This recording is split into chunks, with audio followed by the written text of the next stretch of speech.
मैं हूं आपका मेजबान अरशद शरीफ और आज प्रोग्राम रिपोर्टर में हम बात करें डिफेंस सर्विसेज में करप्शन और उसकी अकाउंटेबिलिटी। और इस सिलसिले में आज हमारे साथ लाहौर स्टूडियो में मौजूद हैं vice admiral retired Javed Iqbal, जो पाकिस्तान के साबिक सफीर भी रहे हैं ट्यूनिस में, PLO में, और इस वक्त सेंट्रल वाइस प्रेसिडेंट हैं पाकिस्तान तहरीक इंसाफ के। एडमिरल जावेद इकबाल साहब, प्रोग्राम रिपोर्टर में शिरकत का शुक्रिया। शुक्रिया जी, थैंक यू। एडमिरल साहब, एक केस है अगोस्टा 90B सबमरीन केस। इसमें हमने एक नाम तो सुना कि एडमिरल मंसूर हक, प्ली बार्गेनिंग भी हो गया, केस खत्म हो गया, लेकिन क्या सिर्फ एक शख्स ही इसमें इन्वॉल्व था या और लोग भी इन्वॉल्व थे कमीशन लेने में? देखिए, ये आपने एक ऐसा सवाल पूछा है कि जिस he was only the tip of the iceberg. Mansoor Haq जो था वो उसको एक स्केप गोट बनाया गया, क्योंकि उस वक्त जो है वही नाम सामने ला के, और उसको ये कुछ उसकी अपनी हरकत भी ऐसी थी जिसमें कि वो बिल्कुल ऑब्वियस थी चीज़ें कि क्या हुआ। लेकिन हकीकत ये है कि अगस्ता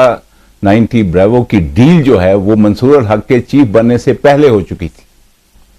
ये किसने की थी? ये एडमिरल सईद मोहम्मद खान के दौर में थी? उन दिनों एडमिरल सईद मोहम्मद खान साहब जो थे वो एक नेवल चीफ थे, और लेकिन आई थिंक उस वक्त मिनिस्ट्री ऑफ डिफेंस में ज्यादातर डील्स में और डिफेंस में जो करप्शन होती है वो खुसूसन जो पॉलिटिकल गवर्नमेंट में जो होती है वो पॉलिटिकल गवर्नमेंट के थ्रू होती है, मिनिस्ट्री ऑफ डिफेंस में होती है, और उसमें नेवल चीफ वगैरह का मैं समझता हूं, जो जहां तक मेरी इंफॉर्मेशन है, क्योंकि मैं डायरेक्टर जनरल नेवल इंटेलिजेंस भी था एडमिरल मलिक के ज़माने में, तो मैं समझता हूं कि नेवल चीफ का तो वो उसको किसी एक वेपन सिस्टम को या किसी एक प्लेटफॉर्म को एक्सेप्ट करना होता है कि ये it is acceptable to you और नॉट एक्सेप्टेबल, या ये आपकी ज़रूरत को पूरा करेगा ये प्लेटफॉर्म या नहीं करेगा। लेकिन जो असल जो डील होती है, जो इसमें पैसा खाया जाता है, मैं समझता हूं उसमें पॉलिटिकल गवर्नमेंट और मिनिस्ट्री ऑफ डिफेंस जो है वो बिल्कुल उनका लाइक हैंड एंड ग्लव वो शामिल होते हैं। बिल्कुल एडमिरल साहब, वो तो हैंड एंड ग्लव शामिल होते हैं, और आपने कहा कि नेवल चीफ को शायद पता भी नहीं हो, लेकिन एडमिरल मंसूर के केस में जो प्ली बार्गेनिंग हुई और $7.5 मिलियन वापस भी किए गए नेशनल किटी में, सवाल यहाँ पे ये उठता है कि $28 मिलियन अभी भी नहीं पता कि किन लोगों के पास हैं। ये कौन लोग हो सकते हैं? देखिए, मैंने आपसे पहले मेरी गुफ्तगू हुई थी तो मैंने अर्ज किया था कि मैंने जो लीड देने वाला मैं हूं, वो लीड इस तरह थी कि आपने जफर इकबाल का नाम आपने भी लिया और आपके प्रोग्राम में किसी और ने भी लिया। उस जफर उन साहब को पकड़वाने वाला मैं नेवल इंटेलिजेंस डायरेक्टरेट को और डायरेक्टर जनरल नेवल इंटेलिजेंस को उस बंदे को हैंडओवर करने वाला मैं था। वो इस तरह था कि मेरे पास जब एक रेफरेंस में ये बात हुई कि जी आप क्या बात करते हैं, ईमानदारी की बात करते हैं, आपके तो कप्तान और आपके तो कमांडर जो हैं वो लाखों पति हैं, तो I took it as an offence. मैंने कहा कि भाई ये हमें कौन सा नहीं पता है कि जो हमारे कैप्टन और हमारे कमांडर जो हैं वो कब से लखपति हो गए हैं। तो मुझे कहा गया कि जी ये सबमरीन डील में उनको बाकायदा कमीशन आता है, उनके लिए ब्रीफ केस आते हैं, और जब मैंने उसकी जरा तहकीक की तो मुझे पता चला कि उनमें से एक बंदा जो वो कमीशन और ब्रीफ केस लाने वाला और जो यहां बांटता था पैसा, वो जफर इकबाल नामी शख्स था। तो मैंने अपने जराए से उस तक जो रसाई हासिल की, उनको मैंने इनवाइट किया, चाय पे इनवाइट किया, और उस वक्त मैंने अपने साथ जो उस वक्त के डायरेक्टर जनरल नेवल इंटेलिजेंस थे कमोडोर शाहिद अशरफ साहब, उनको मैंने साथ वाले कमरे में छुपा दिया। और जब मेरी जफर इकबाल से ये गुफ्तगू हो रही थी डिटेल की कि किस किस के लिए ये ब्रीफ केस आते हैं और कैसे आते हैं और किस डील में आते हैं, तो उन्होंने जब ये बात हामी भर ली कि हाँ मैं ब्रीफ केस लाता हूं और हम इस तरह डिस्ट्रीब्यूट करते हैं, तो उस वक्त मैंने शाहिद अशरफ को साथ वाले कमरे में जाके इशारा किया, और शाहिद अशरफ साहब 007 स्टाइल में आए और उन्होंने अपना कार्ड दिखाया कि वो डायरेक्टर जनरल नेवल इंटेलिजेंस है, और वो जफर इकबाल का रंग फक हो गया। तो मैंने उनसे कहा कि देखिए जी, मेरा काम ये था कि मैं ये लीड आपको दे दूं, मैंने शाहिद अशरफ साहब से कहा, और आपका काम ये है कि ये लीड जो है आप लेके chief of naval staff Mansoor Haq थे उनको दें और इस पर अपनी कार्रवाई करें। क्योंकि मैं अरशद साहब, मैं खुद डायरेक्टर जनरल नेवल इंटेलिजेंस रह चुका था, तो मुझे पता है कि मेरे जो दायरा अमल है वो कितना है। इसलिए जब ये बात मैंने डायरेक्टर जनरल नेवल इंटेलिजेंस को पहुंचा दी और उसने आगे चीफ को पहुंचा दी, और PSO की मीटिंग्स में भी ये बात एक्नॉलेज हुई कि ये ब्रीफ केस आते हैं। नेवल हेडक्वार्टर में जो पीएसओ की मीटिंग हुई उसमें इस चीज को तस्लीम किया गया कि हमें एक लीड मिली है और उससे हमने इन लोगों की गर्दनों पे हाथ डाल लिया है। तो हम सब खुश थे कि गर्दनों पे हाथ पड़ेगा, लेकिन अनफॉर्चुनेटली हुआ ये कि मंसूर अल हक साहब और उनके डायरेक्टर जनरल नेवल इंटेलिजेंस जो थे वो उन्हीं के साथ मिल गए, या वो उस माफिया के कंट्रोल में आ गए, या उस माफिया से मरूब हो गए, या उन माफिया से जो भी उनका जो पैसे का लेन देन हो गया। तो इस तरीके से वो टोटल जो एक अटेंशन थी वो वहीं पे फोकस हो गई, और जो बाकी लोग थे जिनमें के बाकी लोग एडमिरल भी बने, बाकी लोग जो हैं वो बड़ी पोस्टों पे भी गए, उन्होंने पूरी सर्विस भी की, उन्होंने रिटायरमेंट भी ली, अब उनमें से शायद कोई बाहर भी बैठे हों, तो वो सारे के सारे बिल्कुल एक मंसूर अल हक को गर्दन में वो लटका के रस्सा, तो वो सारे के सारे एक नजरों से ओझल हो गए। तो असल में ये सिर्फ फ्रेंच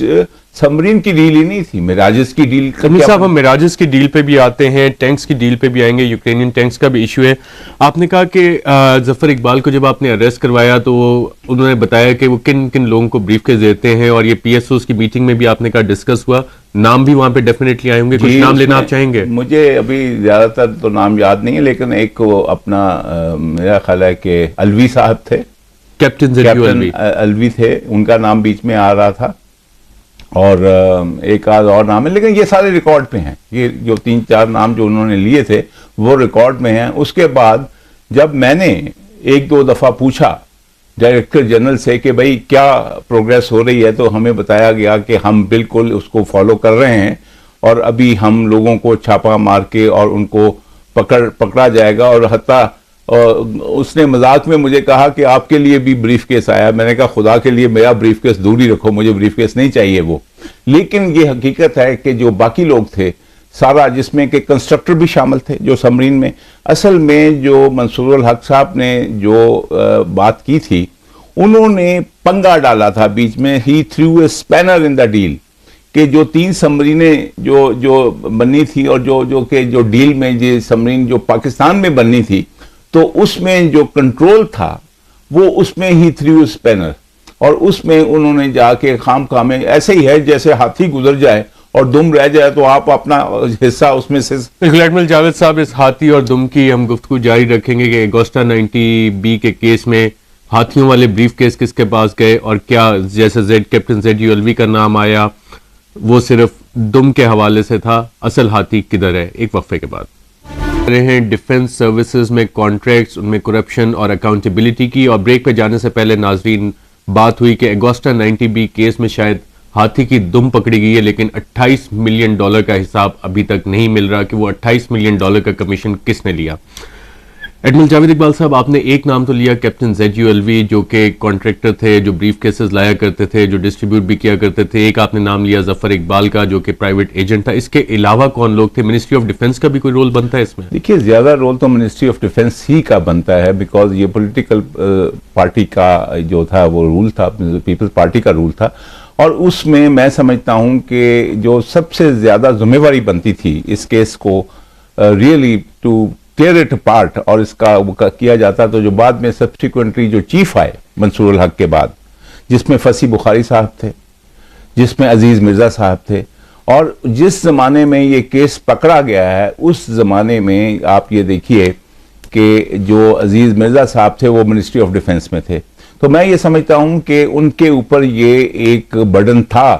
कि वो अगर इस पूरे केस को, इसकी तफसील पे जाना चाहते, और जो 28 मिलियन की आप बात कर रहे हैं उसका वो तैया पांचा वो करते, तो शायद हमें ज्यादा इस वक्त पता होता। मैं $28 मिलियन की बात इसलिए कर रहा हूं कि मैंने नैब के वो डॉक्यूमेंट्स देखे हैं जो हम अपने नाज़रीन को भी दिखाएंगे, जो मंसूर अल हक ने मुशर्रफ दौर में पैसे वापस करते हुए लिखा कि मैं तो ये पैसे वापस कर रहा हूं, लेकिन $28 मिलियन अभी भी लापता है और ये कमीशन इसमें खाया गया है, उनका भी सुराग लगाया जाए, जो कि आज तक नहीं लगाया गया। एडमिरल साहब, आपने बात की कि एडमिरल फसी बुखारी और एडमिरल अजीज मिर्जा, जो कि बाद में नेवल चीफ बने, और दोनों सबमरीनर थे,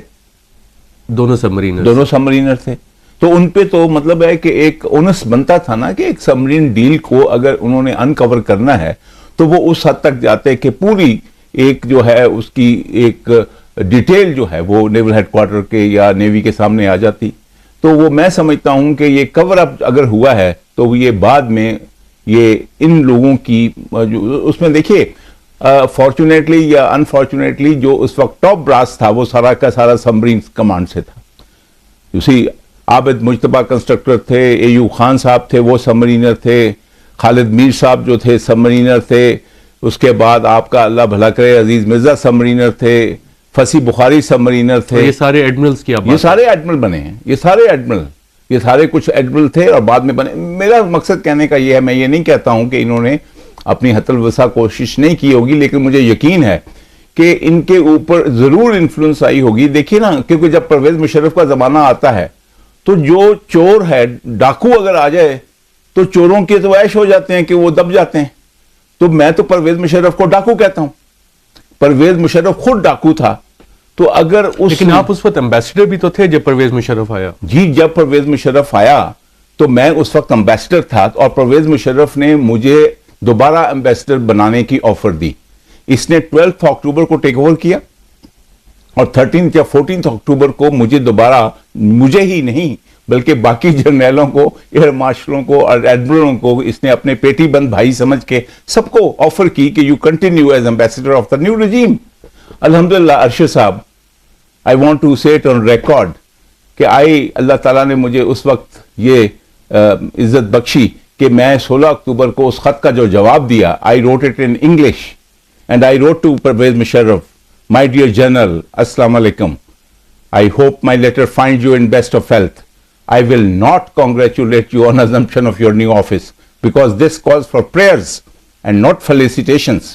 उसके बाद मैंने कहा, no matter how sincere we are, the history will judge us by its own yardstick. और मेरा क्लोजिंग सेंटेंस अर्शद साहब गौर कीजिए, वो ये था, I wrote to Pervez Musharraf, I said, Pervez Musharraf,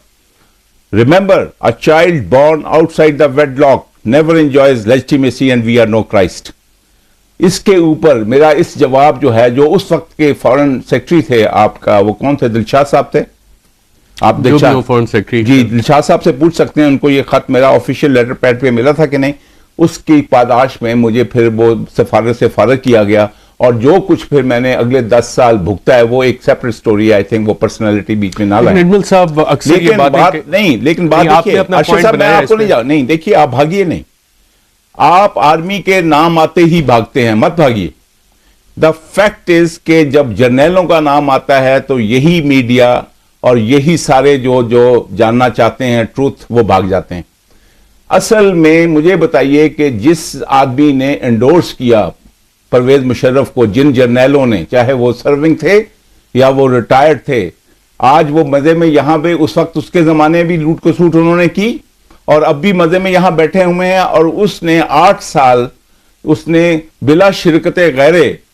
उसने हुकूमत की, इस मुल्क का बेड़ा गर्क किया और उसके स्कैंडल तो अभी पता नहीं कौन पकड़ेगा। तो ये मतलब ये किस किस्म का जर्नलिज्म है? कौन से स्कैंडल्स हैं जनरल मुशर्रफ के दौर के? देखिए जी, जनरल मुशर्रफ का सबसे बड़ा स्कैंडल तो ये है कि एक लीगल लॉफुल गवर्नमेंट को तोड़ के और कॉन्स्टिट्यूशन को तोड़ के ही टेक्स ओवर और उसको जो बाकी लोग हैं उसके गवर्नर बनते हैं, चाहे वो जनरल सफ्दर हो, चाहे वो खालिद मकबूल हो, चाहे मोइनुद्दीन हैदर हो, चाहे तौकीर नकवी हो, तनवीर नकवी हो। ये इनको नहीं इस वक्त दिल में ख्याल आया था कि ये किस चीज के लिए और क्यों वो उसको, just because it was anti people movement थी, ये एक मुल्क के खिलाफ थी, एक कॉन्स्टिट्यूशन को